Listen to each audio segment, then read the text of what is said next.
Hi, I'm Andrea and welcome to the Mainstream Reiki YouTube channel. I'm here today and my dog Frida is on the floor and she's kind of snoring, so if you hear her, please excuse that noise in the background. Anyway, this video is a follow-up to last week's video where I said if you're trying to build a Reiki business, absolutely stop the love donations. You're worth more than just trying to live off of donations, and Reiki is a viable, valuable service that many people seek out. So please stop with the love donations. I'll put a link to that video up there. In this week's video though, I want to talk about volunteering and charity and how that might fit in with building a successful Reiki business. I think volunteering is important, and in social media where I see people sort of new to Reiki ask about how to get started, a lot of people chime in and tell them you need to volunteer in order to get started, and volunteer for a long time to gain experience and then open your doors. And I do think that's a viable route. I don't think everybody has to do that. In fact, when I first started offering Reiki to more than my friends and family and my animals, I did volunteer. I volunteered at a veterinarian hospital, or vet's office, let's just say that. So I volunteered there, and then my business just organically grew out of that. Today, if you're a volunteer, then I think that's great. If you want to grow from volunteering into a business, let's take a look at that. Just this past weekend, I taught a Reiki 1 and 2 class, and I had a young lady in there, and she's already volunteering at the Humane Society here locally. At the end of class, she approached me, actually with her mom. They had both taken the class. It was really super neat that they did it together. Anyway, this young lady had a question, and she and her mom wanted to know my input. And her question was, she's already offering volunteer services at the Humane Society, and now she knows Reiki. So how should she proceed? She asked if she should go to them and ask them, is it okay if she does Reiki with the animals? Or she thought, do I just go in there and kind of secretly offer Reiki to the animals while I'm with them anyway? I said, wow, you already have a relationship with them at the Humane Society. Why not be upfront and tell them in your excitement, that you have taken Reiki training and you'd like to ask them if you could incorporate it in her duties there. Be upfront, be proud that you took Reiki training, and act as though, truthfully, that it's valuable to the animals there and you want to offer a new service for the good of the animals, but also for the good of the Humane Society in general.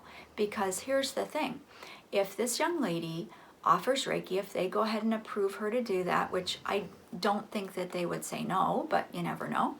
If they approve her to do that, they might see some really good results.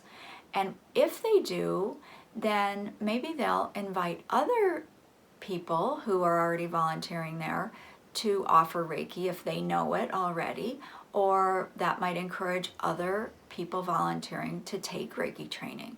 If the Humane Society would like, they could support the growth of Reiki in their facility, which would be value added to their organization. Then that way they could advertise or put on their website that they even have Reiki practitioners to help the animals cope and de-stress and heal while they're there at the Humane Society. And so I just thought that was a really great way to approach the situation for her. What's the alternative? That she's there and she's secretly doing Reiki on the animals.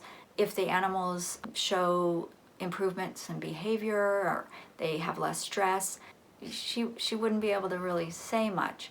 And Reiki is deserving of us talking about it out loud. Are we ashamed of Reiki? I sure hope not. I'm proud of offering Reiki, and Reiki's just gaining more and more popularity. And it's thanks to people getting out in their communities, being upfront about it, and offering it. So if you're volunteering somewhere already and you want to begin offering Reiki, go and talk to the management there or whoever the volunteer coordinator is and see what you can do to start working Reiki into the volunteer program there. if they don't have a formal program, maybe you're the one to start it. So just think of that. I can think of this for hospice perhaps, animal shelters and rescue organizations, even clinics and hospitals could use Reiki in their facilities. So if you're volunteering, even if you work there and that's your job, but you know Reiki, give it some thought that you perhaps are the ambassador in that facility to bring Reiki in. Secondly, I want to talk to you today about charity. Now, charity is really important, and there's so many great causes out there. And if you want to give to charity, because, remember, no more love donations now. You're not the charity, you're a business. But you can certainly raise money and give it to a charity and use that action of your business and publicize it to advertise and gain visibility for your Reiki business. It's a great way to get your services more out in the public. How would you go about doing that? Well, you need to really think about and plan ahead. I would say, please plan ahead. Don't rush into anything. Come up with a charity that means something to you. It could be your local food bank. It could be a national thing. Like in October is Breast Cancer Awareness Month, so we see those pink ribbons everywhere. If that has a certain importance to you, then I would say, maybe you want to link in with that because people know about that already, and you could advertise, and people know what Breast Cancer Awareness Month is all about. But you could use the familiarity that people have with that to help you make your event more visible. I would say have a charity, have a cause that really speaks to you, that you feel a connection to. It might be pancreatic cancer, breast cancer, it could be the food bank, it could be a local charity, for someone in the community that people have rallied around and begun to raise money for. Just check around and be sensitive to other events in your community that other businesses are working to raise money for. And that is a great idea, because if you find another business, like if there's a holistic office that's raising money for something, a chiropractor who has a charity that's near and dear to them, maybe you can join forces with them and say, hey, I know that you're having an event next month to raise money for such and such, and I'm wondering if I could join with you, and I'll offer Reiki services for charitable donation as well, and we could both advertise together and make it more of an event. You can even go as far as having sort of a wellness event, and you can invite several different modalities to come in the same space for a day, and it could be sort of like a little mini wellness festival, but it could all be geared for charity, where the people come in and they perhaps get mini sessions from you for a small donation, and all of those proceeds could go to the charity. And if you think about this, if you got a space, maybe it's even where you offer your Reiki sessions, and if it's a bonus if you're in a wellness center already, because you might have a conference room there that maybe is even low cost or free for your charity. But you could get different practitioners together. Maybe you're Reiki, maybe you can get a massage therapist, reflexology, that could work, craniosacral therapy, any kinds of things. You could make it as mainstream as you want to make it, or you could make it a little bit more on the new age side. You could have even tarot readers or whatever it is there, but you could make a whole wellness event, and it's all really for charity, also though for your business visibility. So let's see what you could do. You could have mini sessions that people sign up for. You could have a table there where you have your business cards, your brochures, a sign-in, where they reserve their slot for the mini sessions. And you could also have, you could have a raffle type thing where they need to put their name and their email address and a phone number for notification, and then you'll hold a drawing. Maybe you're going to give away 2 free Reiki sessions or something like that, but you could come up with a giveaway. But the idea with that is you want them to give you their contact information, but let them know that the email address, put a check mark box or something like that, and encourage them to opt in to your newsletter. And then by that, you're already building your email list, which there's value to that. Because after the event, then you can send out newsletters to these people who came to the event and signed up for your raffle. Of course, you'll want to have plenty of print material and advertising there that they can take with them. And you might even get things from the charity if they have wristbands and things like that. You might have that at the event that they can take with them, and that'll help them remember your event, and that will help them remember you and your business. You could also offer a certain kind of incentive for them to come in for a regular Reiki session with you. So you might just have little coupons there, so anybody who comes to your table can pick this up. They might enter for the free session, but maybe you have another little coupon giveaway that allows them to have, $10 off a regular session or $20, whatever feels appropriate for you. That way you're inviting them to come to your office. They still get a reduced rate, so it's kind of like a sale, and everybody really loves a sale, right? That way they're getting a reduced rate, but you're increasing the traffic to your Reiki business. And if an event sort of thing, like I've mentioned, isn't appealing to you, you want to do it a different way, I'm sure you can come up with new ways to raise money for charity. Maybe it's something like every Saturday in the month of January, half of your proceeds go to the Make-A-Wish Foundation. That's something that you can put in a newsletter. It's something that you can advertise even to your regular clientele, that if they book on a Saturday and they come in and pay for their session, half of that session fee is going to go to the Make-A-Wish Foundation. And then you could give them maybe, like I said before, a wristband or maybe a ribbon that goes along with that charity as a thank you for coming in and giving in that way. If you have an office inside another professional facility, like I talk about in another video that I've previously made, I'll put the link up there as well. But if you have an office like that, like when I started here in Saline, I was in a chiropractor's office. That is awesome.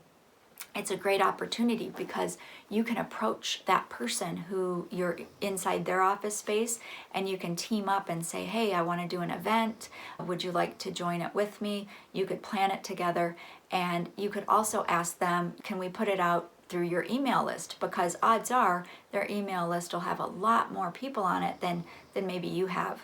It's a win-win situation because they will everybody always wants a reason to email their subscribers, but they can announce it for their own business and help them receive visibility and do some good work in their community too by donating to a charity. There really are a lot of ideas about advertising for your charitable event or your fundraising. Social media, you don't even have to spend any money on that. Print up some flyers and put those around town. That would include all kinds of places like bookstores, coffee shops, holistic type offices. And again, by networking with other practitioners in your area, it really enables you to do more. When they have events, you could put flyers up in your space, and when you have events, they could put it up in theirs. But you could team up as well and do events together, sort of like the wellness event that I mentioned earlier. You can also put flyers at the library, at Whole Foods if you have one of those, New Age shops, crystal shops, things like that. And ask your friends to put the word out as well. Don't forget to let your existing clients know about your special fundraising event that you're doing. And it's a great way for them to maybe get family members of theirs or friends of theirs to try Reiki, because they can get them to come there and say, you get this session and some of this goes to charity, or come to the event so you can sign up for the raffle. Maybe you'll win a free session, or have the coupon there, they can get a discounted session. And so that's another way that you can get new clients to come in your door. I know in my community, we have an online sort of newspaper, and it's free to advertise in there for your events. Like you write sort of like a press release or a little article, and you can post it right in there. And I've done that before in my early days here at my practice, and I had people actually see me there and come just because they read about my new business. If you have something like that in your community, you can get your name in there and get some visibility that way, even if you're not going to fundraise. So you might just sort of announce that your Reiki business is there and you're open for business, and tell a little bit about yourself and what you offer. Sometimes these little newspapers that are printed locally, they're looking for stories. So you might be a little afraid to, but pick up the phone and call those little papers and say, hey, if you're looking for a story, I'm offering a service here in the community. And if you're doing a fundraiser, then by all means do that and let them know, so that perhaps they'll publicize that in the paper for you, even for free. I hope some of these ideas are getting your wheels turning, but above all, what I want to underscore here for you in this video is charity and volunteering are fantastic. But if you're trying to build a Reiki business, you need to keep your eye on the ball, and that is getting paying clients to come and see you. Even at a discounted rate, that's okay. At least they're in the door and they can then become returning clients. But it's all about numbers and getting publicity and being visible in your community. Because if people don't know that you're there, they can't come and enjoy Reiki from you. And don't forget, if you are volunteering somewhere and they don't know that you do Reiki, maybe bring it up, because you could be the ambassador that gets a Reiki program started. No matter if it's little or big, it just really doesn't matter. And if it turns into just you giving Reiki there at that facility or that location, then that's fantastic. So I would really invite you to be bold, trust Reiki, and see where it takes you. I think that's about all I had to say this week. If you like this video, if you like the channel, if you have questions, comments, please interact with me so I know you're out there and interested in more content. You can subscribe to the channel, do the little bell icon, or click on the little bell icon down there for notifications so you don't miss the new videos when they come out. And I'll see you next time. I thank you so much for tuning in and wish you the highest Reiki blessings.